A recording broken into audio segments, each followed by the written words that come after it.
নমস্কাৰ ভিউৱাৰ্ছ সকল, আজি মই শিক্ষক দিৱস উপলক্ষে ছাত্ৰ ছাত্ৰীৰ সহায় হোৱাকৈ শিক্ষক দিৱসৰ ভাষণ সম্পৰ্কে অন্য এটা ভিডিঅ'লৈ স্বাগতম জনাইছোঁ।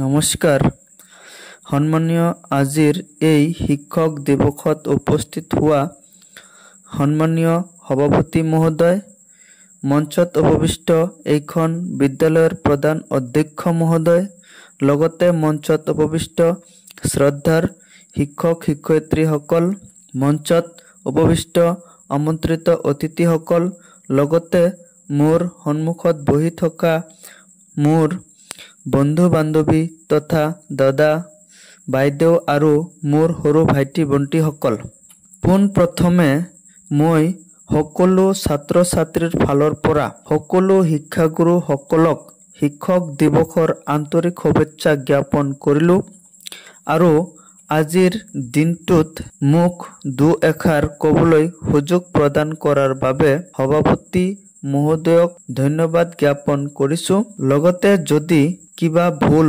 ত্ৰুটি হয় তেন্তে নিজৰ সৰু ভাইটি ভণ্টি বুলি ক্ষমা কৰি দিব। আমি সকলোৱে অৱগত যে প্ৰতি বছৰে ছেপ্টেম্বৰ মাহৰ ৫ তাৰিখে সমগ্ৰ ভাৰতবৰ্ষত শিক্ষক দিৱস হিচাপে উদযাপন কৰা হয়। কাৰণ এই তাৰিখটোতে ভাৰতৰ দ্বিতীয় ৰাষ্ট্ৰপতি ডক্টৰ সৰ্বপল্লী ৰাধাকৃষ্ণণৰ জন্ম হৈছিল। 1888 চনৰ ৫ ছেপ্টেম্বৰ তাৰিখে তামিলনাডুৰ মাদ্ৰাজ নগৰৰ ওচৰৰ তিৰুতানী নামৰ এখন গাঁৱত এটি ব্ৰাহ্মণ পৰিয়ালত সৰ্বপল্লী ৰাধাকৃষ্ণণৰ জন্ম হৈছিল। ৰাধাকৃষ্ণণ ভাৰতৰ প্ৰথম উপৰাষ্ট্ৰপতি আছিল। তেওঁ আছিল এজন মহান পণ্ডিত, এজন আদৰ্শ শিক্ষক, ভাৰতৰত্ন গ্ৰহণকাৰীও। ইয়াৰ উপৰিও তেখেত আছিল ভাৰতৰ দ্বিতীয় ৰাষ্ট্ৰপতি। তেওঁ ভাৰতৰ ৰাষ্ট্ৰপতি হোৱাৰ সময়ত তেওঁক তেওঁৰ জন্মদিনটো অৰ্থাৎ ৫ ছেপ্টেম্বৰ তাৰিখটো উদযাপনৰ অনুমতি দিবলৈ অনুৰোধ কৰিছিল। তেতিয়া তেওঁ উত্তৰ দিছিল, মোৰ জন্মদিনটো সমূহীয়াকৈ উদযাপন কৰাৰ পৰিৱৰ্তে যদি ৫ ছেপ্টেম্বৰৰ তাৰিখটো শিক্ষক দিৱস হিচাপে পালন কৰা হয় তেন্তে সেইটোৱেই মোৰ বাবে অতি গৌৰৱৰ বিষয় হ'ব। আৰু তেতিয়াৰে পৰা তেওঁৰ জন্মদিনটো সমগ্ৰ ভাৰতবৰ্ষত শিক্ষক দিৱস হিচাপে পালন কৰি অহা হৈছে। শিক্ষক দিৱস হৈছে ছাত্ৰ ছাত্ৰীসকলে শিক্ষকৰ প্ৰতি থকা মৰম আৰু সন্মান প্ৰদৰ্শনৰ বাবে সৰ্বোত্তম উপায়।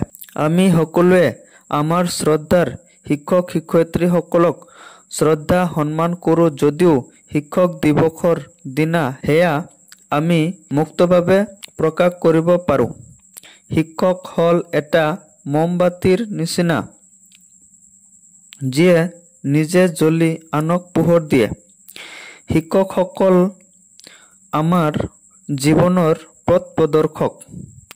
তেওঁলোকে আমাৰ মনোবল জগায়, অনুপ্ৰাণিত কৰে আৰু সঠিক পথ দেখুৱায়। এজন শিক্ষকে কেৱল পাঠ্যপুথিৰ পাঠেই নিশিকায়, জীৱনৰ পাঠ, শিষ্টাচাৰ, মূল্যবোধ আৰু সন্মানবোধো শিকায়। কেতিয়াবা আমি ছাত্ৰ ছাত্ৰীসকলে শিক্ষকসকলৰ সহনশীলতা আৰু নিষ্ঠাৰ বাবে ধন্যবাদ জনাবৰ সুযোগ নাপাওঁ। সেয়েহে আজি এই সুযোগত অন্তৰেৰে তেওঁলোকলৈ হাজাৰ হাজাৰ কৃতজ্ঞতা জ্ঞাপন কৰিলোঁ। আমি ভৱিষ্যতে যি লাভ কৰিম তাৰ আধাৰশিলা সদায় আমাৰ শিক্ষকসকলে নিৰ্মাণ কৰি দিয়ে। আজি আমি প্ৰতিজ্ঞা কৰোঁ যে আমি সদায় আমাৰ শিক্ষকসকলক সন্মান কৰিম আৰু তেওঁলোকৰ শিক্ষা অনুসৰণ কৰি তেওঁলোকক গৌৰৱান্বিত কৰিম।